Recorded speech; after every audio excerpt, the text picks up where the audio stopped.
So, yan guys, may pagong kami ditong alaga. Ayan. Ang tagal na siya dito. 20 years na siya dito sa kulungan na to. Napulot lang yan sa Leyte. Dun sa ano, bago ka sumakay ng bangka, sa Roro. Doon. Nakuha lang siya doon.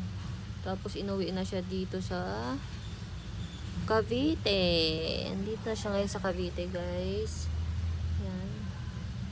Dumi na naman ang bahay niya.